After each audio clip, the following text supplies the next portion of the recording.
पूज्य जिन धर्म प्रभाविका आर्यका 105 श्री सृष्टि भूषण माताजी की पावन प्रेरणा एवं आशीर्वाद से संचालित चतुर्वेद संघ की सेवा में सदैव तत्पर सृष्टि मंगलम फाउंडेशन श्री सम्मेद शिखर जी।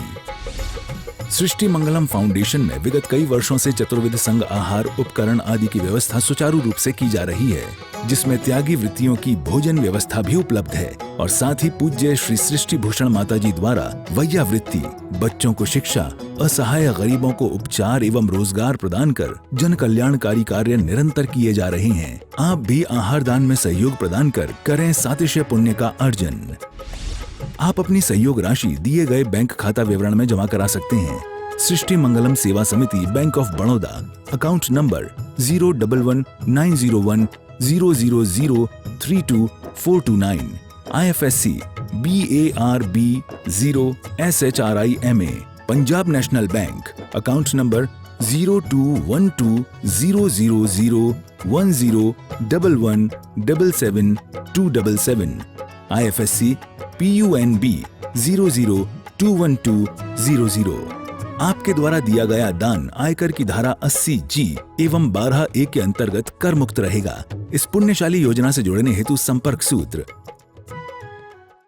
परम पूज्या जिन धर्म प्रभाविका आर्यका रत्न 105 श्री सृष्टि भूषण माता जी की मंगल प्रेरणा एवं आशीर्वाद से संचालित संस्था सृष्टि मंगलम अतिशय क्षेत्र श्री महावीर जी में चतुर्विध संघ आहार उपकरण आदि की व्यवस्था सुचारू रूप से कई वर्षों से की जा रही है, जिसमें त्यागी वृत्तियों की भोजन व्यवस्था भी उपलब्ध है। सृष्टि मंगलम श्री महावीर जी में त्यागी वृत्तियों के आहार एवं यात्रियों के ठहरने के लिए वातानुकूलित कमरे भी उपलब्ध हैं। स्थल मेन मंदिर के सामने सृष्टि मंगलम भवन। अधिक जानकारी हेतु संपर्क करें 9376571001, 9376571002, 9376571003, 7011014812। तसल्ली दे रहे हैं हम दिले हम बीमार को, जिस तरह थामे हुए हैं गिरती हुई दीवार को, जिस तरह थामे हुए हैं गिरती हुई दीवार को। वास्तव में हम सोचते हैं वो मर गया, वो मर गया, वो मर गया, मैं तो अभी जिंदा। गिरती हुई दीवार को थामे हैं। हर बार डर लगता है कि कहीं हम तो नहीं मर जाएंगे। और जितने इंतजाम किए हैं तुमने, चाहे बैंक हो, चाहे हॉस्पिटल हो, चाहे कॉलेज हो, क्योंकि एक होती है शक्ति, एक होती है शांति। शक्ति के बहुत प्रबंध किए तुमने। पैसे की शक्ति बढ़ जाएगी, दवाइयों की शक्ति तुम्हें मिल जाएगी, मित्रों की शक्ति तुम्हें मिल जाएगी, पार्टी की शक्ति तुम्हें मिल जाएगी, और जितने भी तुम्हारे इंतजाम हैं सब एक शक्ति के लिए हैं। लेकिन शक्ति की युक्ति विफल हो जाती है और भक्ति की युक्ति सफल हो जाती है। हमने जितने भी बाहर से शक्ति जोड़ लेना, क्योंकि एक दिन तो काया निर्बल होगी, माया छूटेगी। जिस संपत्ति को जोड़ने में इतनी आपत्ति कमाई तुमने, इतनी आपत्ति से कमाया गया, वो जाते टाइम भी शांति से नहीं छोड़ेगी। विचार करना, जिस समय नलियां लगी होंगी, हर आदमी सोचता है हम तो माता जी समाधि मरण से जाएं। भगवान से एक ही प्रार्थना है हमने कि तू प्रार्थना जैसी दिल और दिमाग से परिवार के लिए करता है, कभी अपने लिए किए क्या? कौन व्यक्ति है जो रोज सोचता है कि भोगाग्नि में, कामाग्नि में, और कहते हैं कि धनाग्नि में, अर्थ धन लोभ, इसमें नहीं फंसना है। आप लोग रोज पढ़ते हो कि भोगों की ज्वाला में जलते जलते इतने भव गमाए, अभी भी जलने की तैयारी नहीं है क्या? सच पूछो, भोग को अग्नि क्यों कहा है? संसार को वन क्यों कहा है? कभी विचार किया? जंगल में एक बार भटक जाओ तो रास्ता जल्दी से मिलता नहीं। हम भी भटक गए हैं।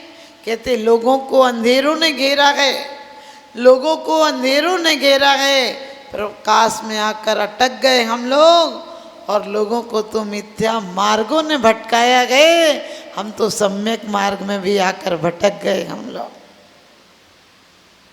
क्योंकि आज हमें पता है, मैं ये नहीं कहती भोग छोड़ दो, भूख छोड़ोगे भी तो छोड़ नहीं पाओगे, क्योंकि जब तक तुम्हारा चारित्र मोहिनी कर्म का उदय है तब तक तुम चारित्र ले नहीं सकते हो, और जब तक दर्शन मोहिनी का उदय है तब तक तुम्हें सम्यक दर्शन हो नहीं सकता है। चर्चा बहुत अच्छी अच्छी कर सकते हो, तोते की तरह राम राम पढ़ सकते हो, लेकिन राम राम पढ़ने से राम हो नहीं जाता है, क्योंकि जितनी आसक्ति, जितना दिल और दिमाग तुमने पैसा कमाने के लिए लगाया है, इतना दिमाग कभी अध्यात्म के लिए लगाया है क्या? जितने सम्राट हुए, लोग कहते हैं हिस्ट्री पढ़ते हैं, हम कहते हैं हिस्ट्री को पढ़कर मुझे ये यकीन आया, जिसे मरना नहीं आया उसे जीना नहीं आया, जिसे मरना नहीं आया उसे जीना नहीं आया। जिनवाणी हमेशा कहती है, जिनवाणी सदा उनके गीत गाती है जिनके जीवन में साधना उतर जाती है। हम साधनों वालों को नहीं पूछते हैं, हम साधना वाले को पूछते हैं। साधन वाले बहुत बड़े बड़े सम्राट हुए, तैमूर लंग, चंगेल खां, औरंगजेब, हिटलर, आपको पता है कितने अभी भी साधन वाले देश हैं। ना हम साधना वाले देशों को पूछते हैं, ना हम शासकों को पूछते हैं, क्योंकि ये संपत्ति जोड़ कर गए हैं। हम तो उस संपत्ति वाले को पूछते हैं जिसने एक बार वो संपत्ति पाई है कि जिसकी आराधना करने से भक्त को भी वो संपत्ति मिल जाए करती है। ध्यान रखना, हम उन संपत्ति वालों को पूछते हैं जिनने संपत्ति किसी को सता कर नहीं पाई है, जिसने सता कर नहीं पाई है, जिसने स्वयं को तपा कर जो शक्ति पाई है, उस शक्ति और उस आराधना को पूछते हैं।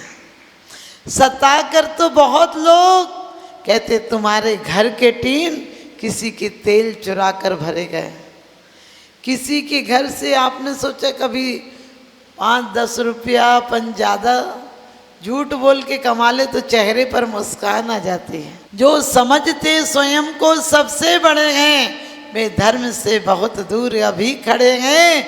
व्यक्तित्व को, अहम को, मद को मिटा दे, तू भी सको सहज में प्रभु से मिला दे। क्योंकि देखो नदी खोती रूप जब अपना, तभी अमित सागर रूप पाती। आपको पता है नदी ये कहती रहे कि मेरा अस्तित्व अलग है तो सागर नहीं बन पाएगी, बल्कि गर्मियों में सूख जाएगी। लेकिन स्वयं का अस्तित्व मिटा दे तो वो सागर बन जाती है जो कि कभी सूखता नहीं है। हमें भी वो संपत्ति प्राप्त करनी है जो आपत्तियों से नहीं आती है, जो जाते टाइम विपत्ति पैदा नहीं करती है, जिसके संरक्षण में आपको पता है जिसके श्रृंगारों में मेरा ए महंगा जीवन गुल जाता, अत्यंत असुचि जड़ काया से इस चेतन का कैसा नाता। अरे तुम चेतन के नाते की बात कर रहे हो, तुम दिन रात उसी की तैयारी भी कर रहे हो। एक छोटा मकान एक बड़ा मकान बन जाए, एक ऐसी कोठी बन जाए जो पूरे शहर में किसी की नहीं हो, उस कोठी को हमें देखने के लिए लोग आए। अरे उस कोठी में से इतनी बेइज्जती से निकाले जाओगे, कभी रात में भी आ गए तो तुम्हारे निकालने की व्यवस्था की जाएगी। एक राजा ने बहुत सुंदर महल बनाया और उसको महल को आप लोग भी सबको देखने बुलाते हो, उसने भी आसपास के राजाओं को बुलाया, निमंत्रण दिया गृह प्रवेश की तरह। गृह प्रवेश के लिए निमंत्रण दिया। आप लोग भी, लोग कहते माता जी हम पे शनि ग्रह लगा है, मंगल ग्रह लगा, ये ग्रह लगा, वो ग्रह लगा। हमने कही सबसे बड़ा ग्रह तो परिग्रह लगा है, उस पर तो तुम्हारा ध्यान ही नहीं जाता।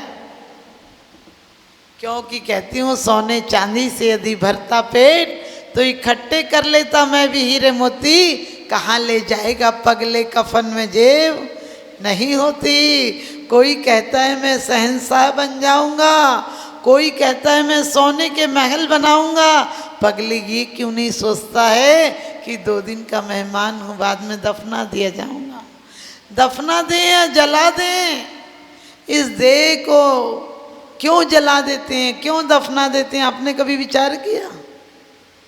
आप लोग तो बस जला के फूक फाक के आ जाते हो, जीवन भर में उसको चिंताओं में जलाते हो, आखिरी में चिताक में जला कर आ जाते हो। इतना ही तुम्हारा नाता है। क्योंकि तो कहते क्यों जलाते हैं? ताकि इस चेतना को पता चल जाए कि जिस देह में थी अब संबंध छूट गया। दफनाया भी क्यों जाता है?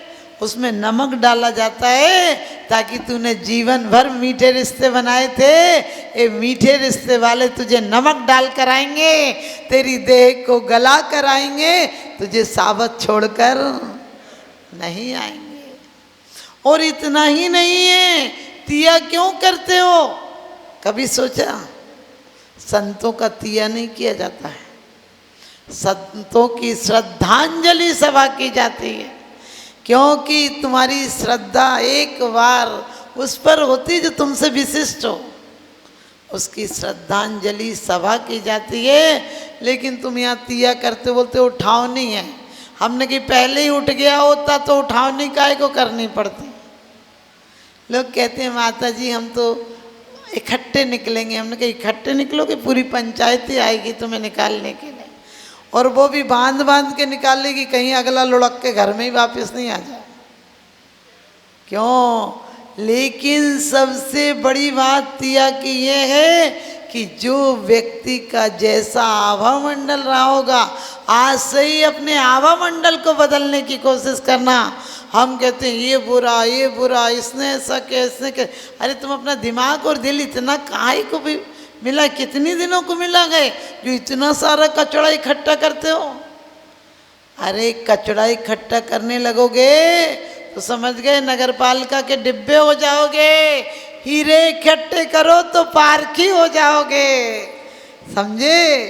राजहंस बनो जो दूध और पानी को भी अलग अलग कर दिया करता है। जिन परम छेनी सुबुध छेनी, क्या कहते हैं? डार अंतर भेदिया।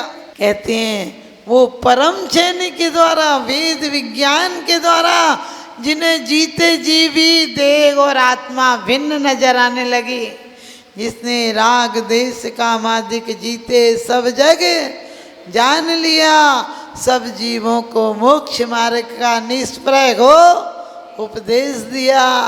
यहाँ तो तुम पड़ोसी के बच्चे से कहते हो मेरे बेटे से बढ़कर है, और तब पता तो जब चलेगा जब तुम्हारे बेटे को 1 लाख भी देना हो तो तुम फटाक से दे दोगे, और पड़ोसी का बच्चा जिसे कहते थे बेटे से बढ़कर है, उसे 1000 रुपये की ज़रूरत पड़ जाए तो तुम्हारी गर्दन कैसी हिलती है? गिरगिट की तरह हिलती है। अभी तो नहीं है।